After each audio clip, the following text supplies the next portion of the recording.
Recursion, a piece in the puzzle of consciousness? The hard problem of consciousness remains a thorn in the side of materialist researchers despite great strides in understanding the structure and function of the brain. Alternative frameworks such as panpsychism and computational models such as information integration theory are gaining adherents, and yet none offers a comprehensive and satisfying account of this most subjective and elusive of experiences. I would like to highlight one piece of the puzzle that seems to get short shrift in such discussions, and that is the concept of recursion. In the context of mathematics or computer programming, recursion refers to the repeated application of a process to itself. The output from each iteration either grows larger and larger or gravitates to a particular value, which is referred to as a limit. To give a simple example, imagine the process. Add 1. If we apply this once, starting with nothing, we end up with a value of 1. If we apply this a second time, we add 1 to 1 and get 2. If we apply this a third time, we add 1 to 2 and get 3. And so on. Each loop or iteration increases the value by 1, and it is clear that in the limit, the process will expand to infinity. We can call this an unbounded result. Another simple example is the process, add half the remaining distance to 3. If we start with 2, the distance to 3 is 3 minus 2 or 1. Half that distance is 0.5. We add this to 2 and end up with a value of 2.5 for the first iteration. If we apply this a second time, the remaining distance to 3 is now 3 minus 2.5 or 0.5, and half the remaining distance is 0.25. So we add 0.25 to 2.5 to get 2.75 as the value for the second iteration. Similarly, the value after the third iteration is 2.875, the value after the fourth iteration is 2.9375, and so on.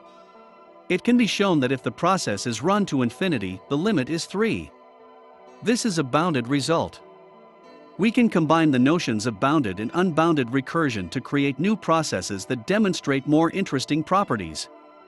One example is what I like to think of as a search engine for order. The steps are as follows. 1. Pick a point on a 2D graph between +2 and -2 on the x-axis, and +2 and -2 on the y-axis. Call this point C. 2. Plug the value of C into the equation. Z maps to z squared plus c, with z starting at 0. It may not seem obvious how to square a point, but it involves writing the coordinate as what is called a complex number. 3. Do this for a couple of hundred iterations. If the series or orbit turns out to be unbounded, color the starting point white. If it settles down to a bounded value, color the starting point black. As an example, if we choose the point 1 on the x-axis as c, then the first iteration is 0 squared plus 1 equals 1. The second iteration is 1 squared plus 1 equals 2. The third iteration is 2 squared plus 1 equals 5. The fourth iteration is 5 squared plus 1 equals 26. This series is clearly unbound, so we color point 1, 0 as white. 4. Repeat this methodically at regular intervals, line by line through the whole area of interest. When we implement this simple 4-line search engine, it quickly uncovers a surprising and elegant fractal shape known as the Mandelbrot set. This is not the place to go into detail about the properties of fractals.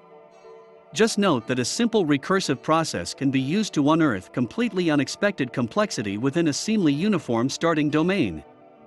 Before I return to the topic of consciousness, let's look at one more example of the rich potential of recursion. Let's define a new process as follows.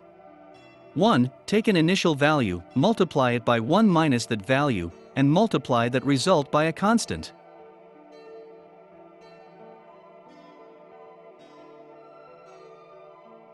2. Iterate this a few hundred times, plotting the value for each iteration, known collectively as the orbit for the initial value.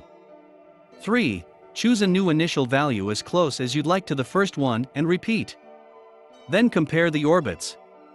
What you'll find is that any difference between the two initial values is amplified very quickly, to the point that the orbits completely diverge. This is called sensitive dependence on initial conditions. In practical terms, it means that if the initial value is based on a measurement of something physical, like cell voltage or chemical concentration. For example, the outcome from certain recursive processes can never be replicated because no two starting measurements ever match each other to an infinite number of digits. Looked at another way, error amplification illustrates that even simple deterministic systems can quickly become unpredictable if subjected to certain types of recursion. So we have seen that recursion can provide a simple means of uncovering hidden order, which I would argue might be connected somehow to creativity and pattern recognition. And it also demonstrates that unpredictable behavior can arise even in simple deterministic systems, which may have something to say about free will. But where exactly is the recursion in consciousness?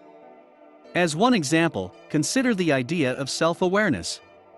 The brain is set up to model reality primarily as a means of avoiding being eaten.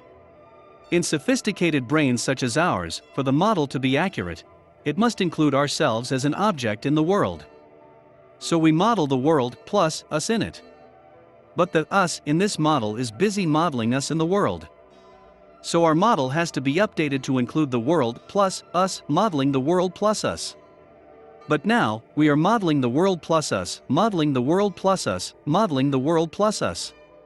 So our model has to be updated to include the world plus us, modeling the world plus us, modeling the world plus us.